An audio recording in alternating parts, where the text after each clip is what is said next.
Hello दोस्तों, यदि आप भी क्लास 9th का 24 मार्च को साइंस यानी विज्ञान का एनुअल एग्जाम देने वाले हैं तो अभी की इस क्लास में 24 मार्च वार्षिक परीक्षा के लिए साइंस के हम लोग सब्जेक्टिव क्वेश्चन आंसर देखेंगे अभी की इस क्लास में।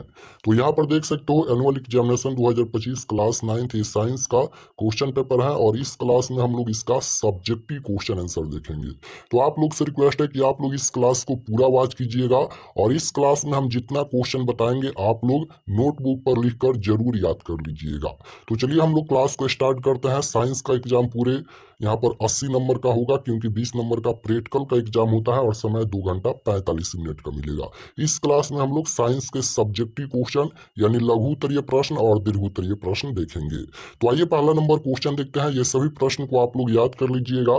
पहला नंबर क्वेश्चन यहाँ पर पूछा गया है कि गुरुत्वाकर्षण बल किसे कहते हैं। बताना है कि गुरुत्वाकर्षण बल किसे कहते हैं। तो यहाँ पर इसका उत्तर लिखा गया है। इसका उत्तर लिखना है कि वह आकर्षण बल जिससे दो वस्तुएं एक दूसरे को अपनी ओर आकर्षित करती हैं गुरुत्वाकर्षण बल कहलाता है।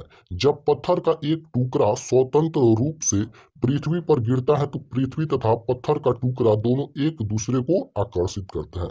बहुत ही सिंपल आंसर है यहाँ पर कि वह आकर्षण बल जिससे दो वस्तुएं एक दूसरे को अपनी ओर आकर्षित करती हैं गुरुत्वाकर्षण बल कहलाता है। जब पत्थर का एक टुकड़ा जो है वह स्वतंत्र रूप से पृथ्वी पर गिरता है तो पृथ्वी तथा पत्थर का टुकड़ा जो है वह दोनों एक दूसरे को आकर्षित करते हैं। तो इसका आंसर यहाँ तक लिखना है। क्वेश्चन नंबर 2 पूछा गया है कि जड़त्व का नियम क्या है। बताना है कि जड़त्व का नियम क्या है। तो इसका आंसर लिखा गया है न्यूटन का पहला गति का नियम जड़त्व का नियम कहलाता है। न्यूटन का पहला गति का नियम ही जड़त्व का नियम कहलाता है। इसके अनुसार कोई वस्तु तब तक अपनी स्थिर अवस्था या सरल रेखीय गति में बनी रहती है जब तक उस पर कोई बाहरी बल कार्य नहीं करता है। तो क्वेश्चन नंबर 2 का आंसर यहाँ तक। उसके बाद क्वेश्चन नंबर यहाँ पर 3 पूछा गया है कि पास्कल का नियम क्या है। तो इसका आंसर लिखना है यहाँ पर कि पास्कल के नियम के अनुसार किसी बंद द्रव पर डाला गया दाब हर दिशा में समान रूप से वितरित होता है।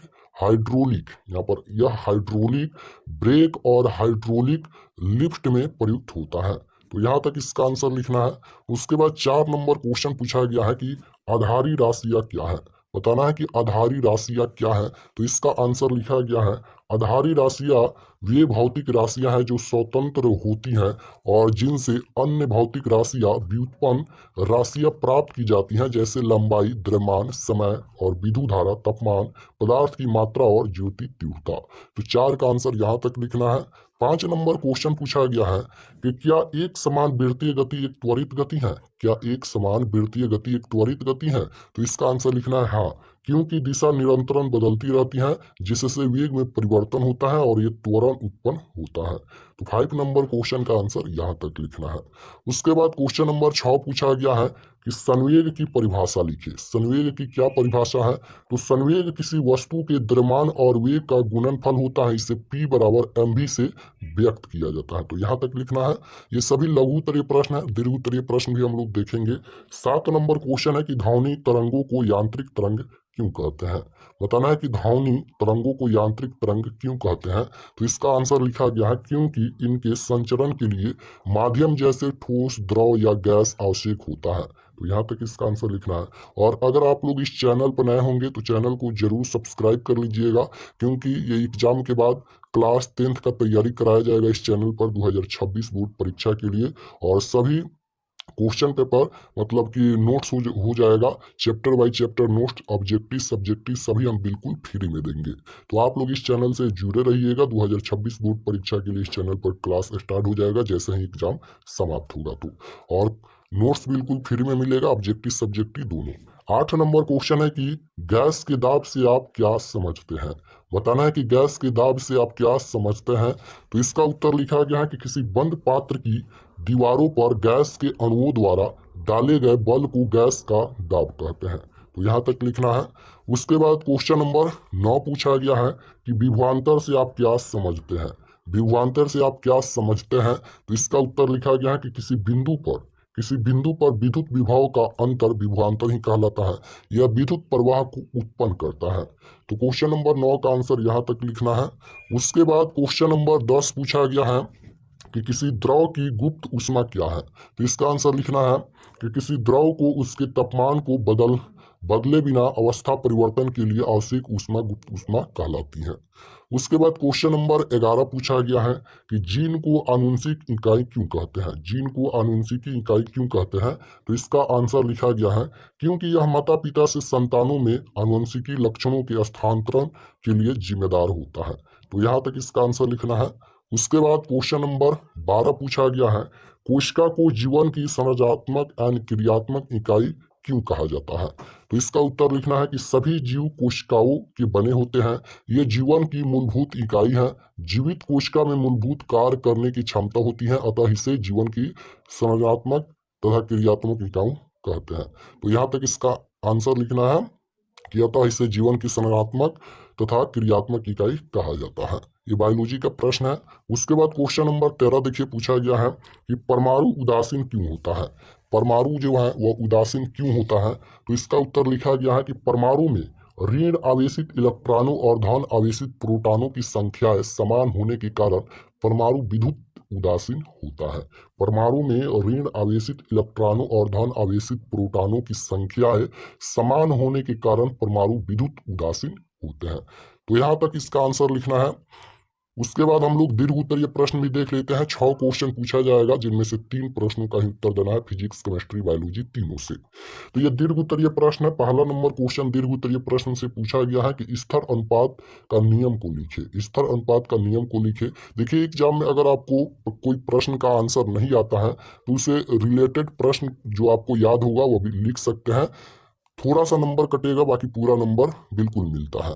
और कभी कभी पूरा नंबर भी मिल जाता है अगर आप लोग, जैसे ये क्वेश्चन पूछा गया है इसके रिलेटेड कोई भी प्रश्न पूछा जाता है तो उसका आंसर लिख सकते हैं अगर याद नहीं होता है उसके स्थिति में। तो जैसे पहला नंबर क्वेश्चन स्थिर अनुपात का नियम लिखे, तो इसका उत्तर लिखा गया है कि स्थिर अनुपात का नियम डाल्टन के परमाणु सिद्धांत के अनुसार किसी तत्व के सभी परमाणु समान द्रव्यमान वाले होते हैं और वे सरल संख्या के अनुपात में संयोग करके यौगिक परमाणु बनाते हैं। अतः किसी यौगिक परमाणु में तत्वों के द्रव्यमानों का अनुपात भी निश्चित होता है। तो इसका आंसर यहाँ तक लिखना है।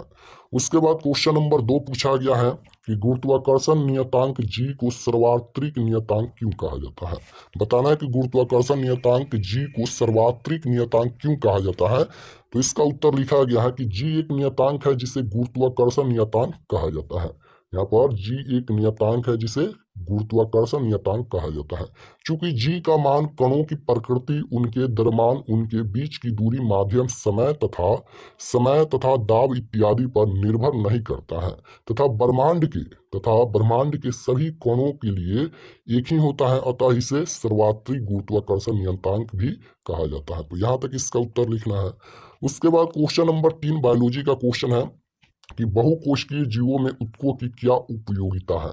बहुकोशिकीय जीवों में ऊतकों की क्या उपयोगिता है। तो इसका आंसर लिखना है कि बहुकोशिकीय जीवों में अनगिनत कोशिकाएं का समूह रहता है जिसमें अलग अलग कार्यों के निष्पादन हेतु अलग अलग कोशिकाएं रहती हैं। चूंकि विभिन्न कार्यों के लिए खास प्रकार की कोशिकाएं होती हैं, इसलिए कार्यों का संपादन अच्छे एवं सही तरीके से होता है।